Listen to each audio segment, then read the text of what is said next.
Breaking news చూస్తున్నాం. ఇవి online betting యాప్సా, ఇవి ఆన్లైన్ కిల్లింగ్ యాప్సా? నేనైతే ఇవి ఆన్లైన్ కిల్లింగ్ యాప్సా అని అంటాను.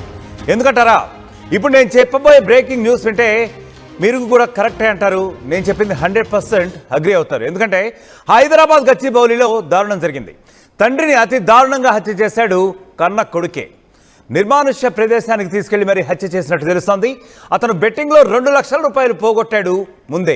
అయితే ఇంట్లో ఉన్న డబ్బులు తీసుకోవడంతో తన తండ్రి నిలదీశాడు. ఎందుకు తీసుకున్నావు, ఏం చేశావు, 2 లక్షల రూపాయలు అంటే పెద్ద అమౌంట్ కదా, ఏం చేశావు, అసలు దేనికి ఉపయోగించావు, ఈ వయసులో నీకేమీ అవసరాలు ఉంటాయని చెప్పి గట్టిగా నిలదీశాడు తండ్రి. అలా నిలదీసిన పాపానికి ఆ తండ్రి ప్రాణాలే తీశాడు కర్కశమైన ఆ కొడుకు. తన ఫ్రెండ్స్కి ఇచ్చానని చెప్పి హనుమంత్కి మొదట్లో అయితే అబద్ధాలు ఆడాడు. అయితే ఎట్టి పరిస్థితుల్లోనూ ఆ డబ్బులు తీసుకురా, కుటుంబ అవసరాలకు మాత్రమే ఇంట్లో పెట్టాను, అంతేగాని నీ విలాసాలకి జల్సాలకి కాదు అని చెప్పి తండ్రి గట్టిగా మందలించాడు, ఒక రకంగా తిట్టాడు కూడా. సో ఇదంతా మనసులో పెట్టుకున్నటువంటి ఆ కొడుకు 2 రోజుల తర్వాత పక్కా ప్లాన్ చేశాడు. ప్రణాళిక ప్రకారం ఒక చోటుకి పిలిచి ఆ తండ్రి మీద దాడి చేశాడు.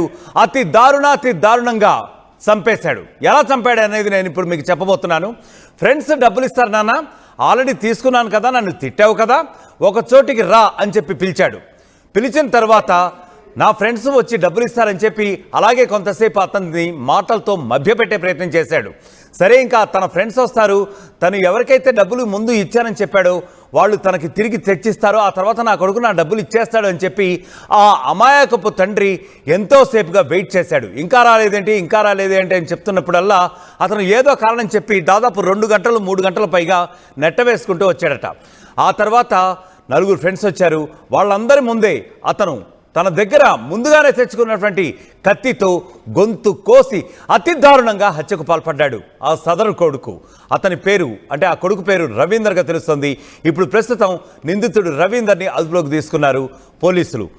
ఇక విషయాల్లోకి వెళ్తే గోపాన్పల్లి, గచ్చిబౌలి సమీపంలోని గోపాన్పల్లిలో హనుమంతు అనే 37 సంవత్సరాల వ్యక్తి నివసిస్తున్నాడు. అతనికి ముఖ్యంగా 2 కొడుకులు. మొదటి కొడుకు, అతని వయసు సుమారు 20 ఏళ్ళు ఉన్నట్లుగా కూడా తెలుస్తోంది. మొదటి కొడుకు ప్రస్తుతం ఇంటర్మీడియట్ చదువుతున్నాడు. ఇక రెండో కుమారుడు ఏమాత్రం చదువు సంధ్య లేకుండా జులాయిగా తిరుగుతున్నట్లుగా కూడా తెలుస్తోంది. ఇక్కడ మనం చూస్తున్నాం విజువల్స్. అతనే తండ్రి, అతని పేరు హనుమంత్ నాయక్. సో ఇతను ఏదో చిన్నపాటి ఉద్యోగం చేసుకుంటూ కూడా తన జీవితాన్ని ఈడ్చుకొస్తున్నాడు. సో తన జీవితాన్ని నెట్టుకొస్తున్నాడు. కుటుంబ అవసరాలన్నీ కూడా తీర్చుకుంటూ గుట్టుచప్పుడు కాకుండా బతుకుతున్నాడు అని చెప్పి అతని భార్య ఇప్పుడు మీడియాతో వాపోతున్నటువంటి నేపథ్యం కూడా ఉంది. మొత్తానికి గత కొద్ది కాలంగా గోపాన్పల్లిలోనే ఈ కుటుంబం మొత్తం కూడా నివసిస్తోంది.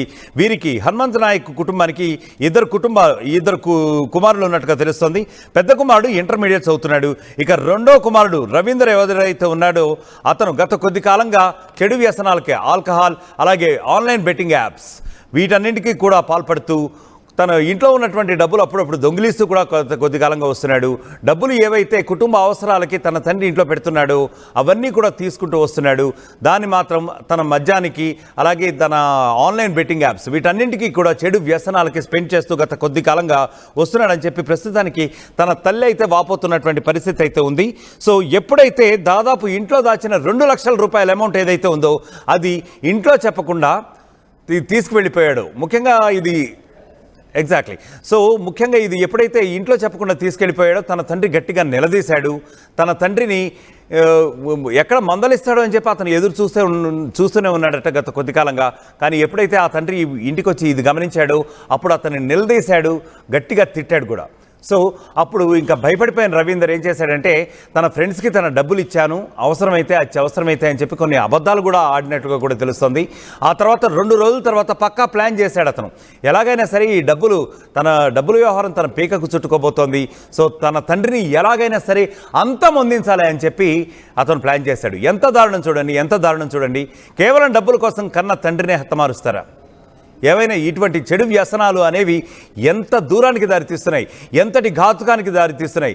చివరాఖరికి ఫ్యామిలీలే విచ్ఛిన్నం అయిపోతున్నటువంటి పరిస్థితి అయితే మనం ఇప్పుడు చూస్తున్నాం. ఫోటోలో కనిపిస్తున్న ఆ తండ్రి పేరు అదిగో అక్కడ మనం చూస్తున్నాం, హనుమంత్ నాయక్. సో అతనినే అతి దారుణంగా కిరాతకంగా చంపేశాడు ఆ కొడుకు. ఫ్రెండ్స్ డబ్బులు ఇస్తారన్నా అని చెప్పి 2 రోజుల తర్వాత కామ్గా ఒక కాల్ చేశాడు. చేసిన తర్వాత ఏం చేశాడు, ఒక ప్లేస్కి పిలిచాడు.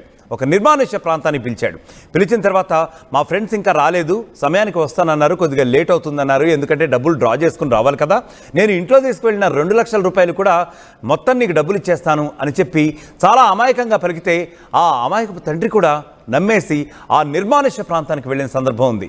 ఎప్పుడైతే వెళ్ళాడో దాదాపు 2 గంటల పాటు అలాగే నెట్టుకుంటూ వచ్చాడు, ఏవేవో కారణాలు చెప్తూ తన ఫ్రెండ్స్ వస్తారు అని చెప్పి. కానీ తన జేబులోనే తన తండ్రి మృత్యువు దాగి ఉంది. ఏంటంటే తన జేబులోనే ఒక కత్తి పెట్టుకున్న తర్వాత ఎప్పుడైతే ఇంకా తన తండ్రి సహనం కోల్పోతున్నటువంటి పరిస్థితి ఉందో ఇంకా ఎప్పుడు వస్తారో అసలు ఇస్తావా లేదా అని చెప్పి అక్కడికి వెళ్ళిన నిర్మానుష్య ప్రాంతంలో కూడా నిలదీయడానికి ఆ తండ్రి ప్రయత్నించాడు. అప్పుడు ఇక పట్టరానికి కోపం వచ్చినటువంటి ఆ కొడుకు రవీందర్ జేబులో ఉన్నటువంటి కత్తి తీసి తండ్రి గొంతు కోసి అతి దారుణంగా కిరాతకంగా కూడా హతమార్చాడు. తండ్రి రక్తపు మడుగులో పడి ఏంట్రా ఇంత పని చేసావు అని చెప్పి రోధిస్తూ ఆవేదన చెందుతూ చివరికి కన్న కొడుకులు చేతిలోనే అతను బలైపోయిన సందర్భం అయితే మనం చూస్తున్నాం.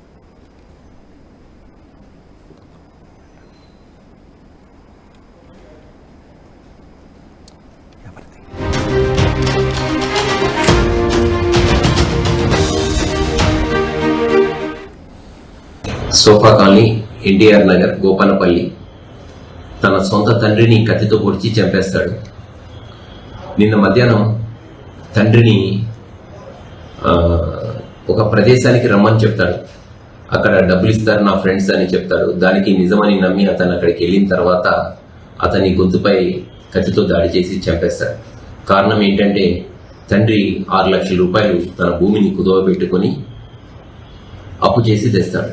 అట్టి డబ్బులను ఆన్లైన్ బెట్టింగ్లో పెట్టి పాడు చేస్తాడు.